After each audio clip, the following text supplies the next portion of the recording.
Hi guys and welcome back po sa Tarot Page Philippines. So for this video, gawin natin ang love reading for November para po sa may Capricorn in Venus.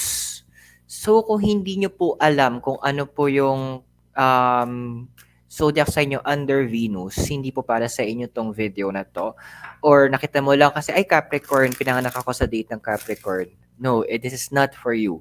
You need to stop watching, i-click mo muna yung link sa taas or sa dulo ng ating video, meron tayo doon.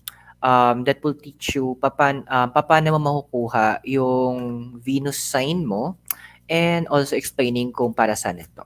But if you are sure na ito yung or na-confirm mo ito yung Venus sign mo, tandaan natin yung mga readings, they are for guidance purposes, so use your free will wisely. Kung bago po kayo sa channel, please click the subscribe button, bell notification, and give this video a like. At kung nais nyo po na maging member, may clicking the join button, you will have access to our exclusive extended readings. And also, magkakaroon din po kayo ng prioritization sa pag nagkaroon po tayo ng mga live tarot readings. So, pwede nyo, magkakaroon po magiging priority po kayo for that. For private readings and spell works, you can message me my personal Facebook account. Link is in the description. At yung sa gusto po mag-send ng donation, you can use the thanks button sa baba or yung Maya or Gcash numbers na bottom of your screen. Check natin. This is first, let's check on yung overall energy mo for November. Capricorn in Venus. So we have here is the Five of Pentacles. Five is a number of action. Pentacles naman, symbol siya ng Earth. So, anything na tungkol sa mga physical na bagay.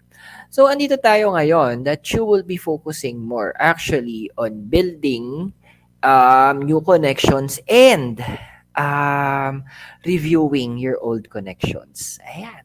So, ayaw kong sabihin kasi yung jowa. Kasi, tanda natin ang love hindi lang naman to tungkol sa jowa. Lahat ng relasyon na meron tayo, may pagmamahal doon nakaakibat. So, this is for all types ng relationship mo. So, what we're seeing here kasi, na magre-review, parang ando na yung moment na medyo tapos ka na sa, or this November, matatapos na yung yung self focus mo. And titignan mo naman ngayon, ano yung mga connections na meron ako dati na pwede kong ma-review, na baka mamaya pwedeng maibalik, or mga relationships na nagkaroon ng problem and ayun, baka pwedeng maayos ulit. O magwo-welcome ka na ng mga bagong connection sa life mo that will allow you to expand yung horizon mo, expand yung circle of people that is around you. So, yun yung magiging pinaka-overall energy. Not only that, medyo, yun nga, siguro warning na rin, baka mawalan ka kasi ng moment para asikasuhin yung physical appearance mo. So, November will also, kasi nga, magfo-focus ka sa mga non-visible or non-tangible things eh. So, pinapala sa'yo ng card na although nakafocus yung energy mo doon, huwag mo naman din kalimutan asikasuhin yung physical body mo. So, baka yung basa nyo, for example, you're going to the gym, so may baka may mag-skip sa inyo. May always keep on the goal. Focus on the goal pa rin. Kumbaga, itong gagawin ng universe is an added task to make you a better person, to make your life better, para mas mai-align ka doon sa path na kung saan ka dapat. And not only that, ito na nga din, don't just make any rush decision ha. This November, sinasabi din ng cards sa mga Capricorn and Venus. Kasi, ang reason behind it is may mga sabi nga, parang yung tagline ng isang documentary, kwento sa likod ng mga storya. So may mga rason, may mga dahilan. Doon tayo titingin. Doon gagamitin din natin 'yon bilang dagdag na pamamaraan bago tayo mag fully decide. This is a moment for that for you to do that. Tong November na to. Capricorn in Venus. So, tingnan naman natin anong sinasabi ng light and the dark. Why light and the dark? Yin-yang for the balance. So, gagamitin natin si Dark Mirror at si Work Your Light. Ano ba sinasabing message muna sa'yo ng darkness? So, we have here Gilded Regret, number 5, and number 1, Triumph of Lies. Well, ito na nga. 5 kasi is about action pa din na yan, di ba? And 1 is about creation. So, what we're looking here, Gilded Regret, andoon na na pinapaalala din sa'yo ng darkness na yung sabi nila yung better late than never.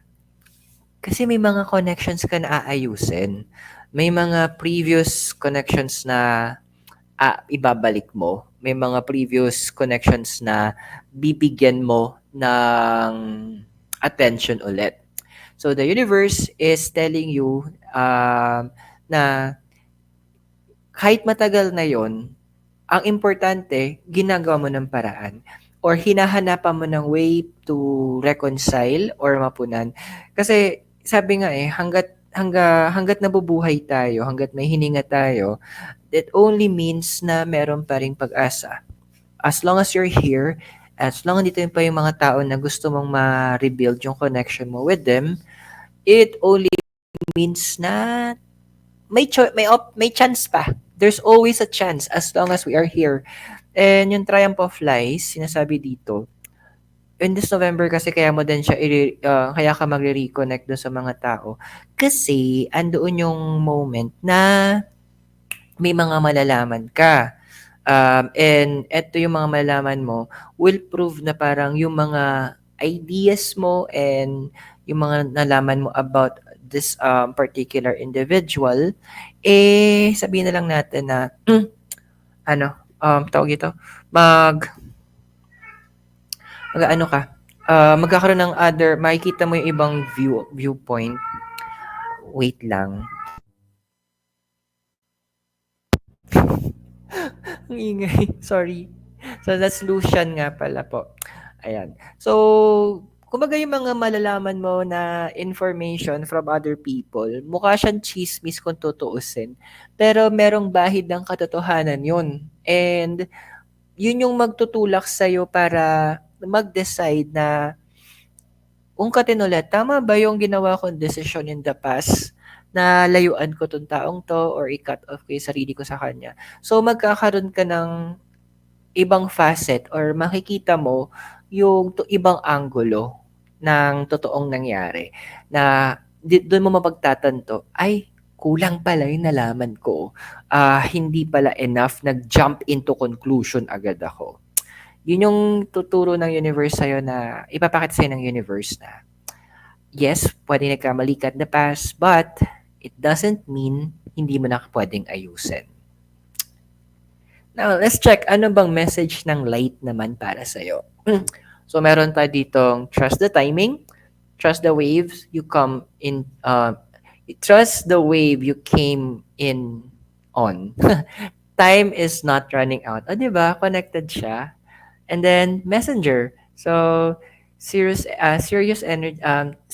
energy, bring harmony and balance. So, di ba, kakasabi ko lang, time is not running out. So, andoon na the universe is giving you the chance to fix what needs to be fixed, to reconcile with the right people, to rebuild yung mga nasirang bridges.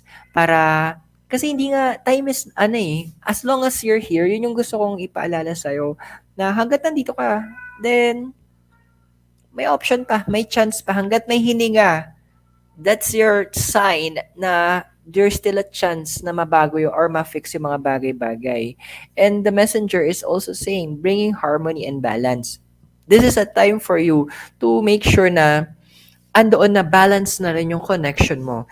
These connections kasi, alam mo na at some point, meron mabigat na impact sa'yo.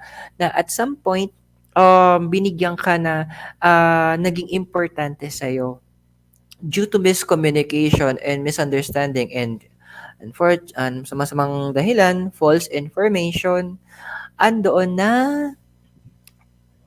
um, nasira yung connection. So, you still have a chance na baguhin ito. You still have the option na i-rebuild. And ang promise kasi sa Hagay, sa Book of Hagay, the glory of the new house will be greater than the former house. Sa Tagalog, yung kalawalatian ng bagong bahay ay magiging mas mataas, mas maganda, or mas matindi kumpara do sa lumang bahay. So the relationship will be better kasi na-establish yung mga boundaries yun at that point. So, I hope nakatulong yung readings sa'yo. Tandaan yung mga readings are for guidance purposes. Use your free will wisely. At kung bago kayo sa channel, please click the subscribe button, bell notification, and give this video a like. At kung nais nyo po na magkaroon ng access sa ating exclusive videos, sa ating mga extended readings at maging priority na mabasahan sa ating mga future na live, click nyo lang po yung join button sa baba. For private readings and spellworks, message me in my Facebook. The link is in the description below. And sa mga nais po na send a donation, you can do it using the thanks button sa baba or GCash Maya. And numbers in the bottom of the screen. And we also have a link dito kung saan tinuturo ko po kung paano nyo mahanap at para saan ba yung ibang zodiac signs natin. So maraming salamat. God bless. Namaste. Hare Krishna. Blessed be. Hope magkita tayo very soon. At mula po sa Trinidad Benguet, kasama po si Mickey Noodles na wala na sa kanyang kama at maingay na si Lucian. Have a great day. I'll see you very soon. Goodbye.